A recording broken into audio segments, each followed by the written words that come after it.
Hi, I'm David. Let's look at this problem. We're given the integral of x times e to the 4x with respect to x, and we're asked to integrate this using whatever method we'd like. Well, when I look at this, I notice that it's x times e to the 4x, so it's the product of two functions. So I'm going to have to use integration by parts unless I can simplify this algebraically, or unless I can do a u substitution that makes the x dx kind of fall out as my du. Well, let's just examine the possibility of just doing a simple u substitution. If we did that, our u would probably be 4x. But then our du would just be 4 dx, not x dx. And it's really hard to get that x in the problem when it's not in du. So my u substitution is not going to work out too well. But integration by parts will work out just fine. So let's do that. Let's set that up. We need to pick one of these things to be u and one of these things to be dv. And we want to pick it in an intelligent way. We want to pick it in a way such that our new integral will be easier. Our new integral is v du, the integral of v du.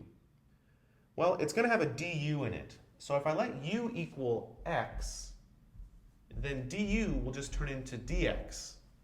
And I really like to have that in my integral, just a 1 times dx. That's certainly more simple than just an x.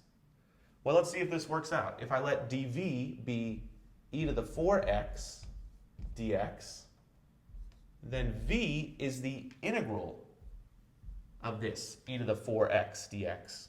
And I know how to integrate e to the 4x. It's just e to the 4x.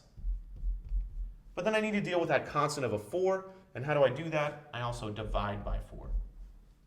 If you'd like, you could do that using a little substitution, but you're probably to the point now where that comes pretty naturally.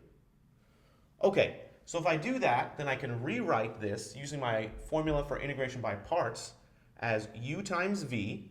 So v is right here. That's 1/4 e to the 4x times u, which is x, minus the integral of v du.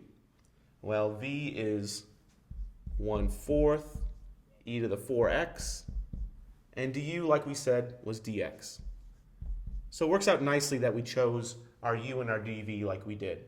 Let's just pause for a moment. If we had switched these, the derivative of e to the 4x would have been an e to the 4x times 4, so it would have looked something similar to this, but my v would have been something like x squared over 2. So my new integral would have had an x squared and an e to the 4x. That would not have been an easier integral to solve. So this was definitely the right choice. So let's finish this problem up.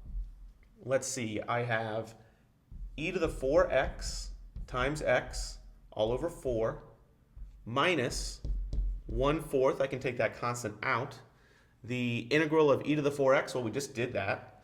That's 1/4 e to the 4x.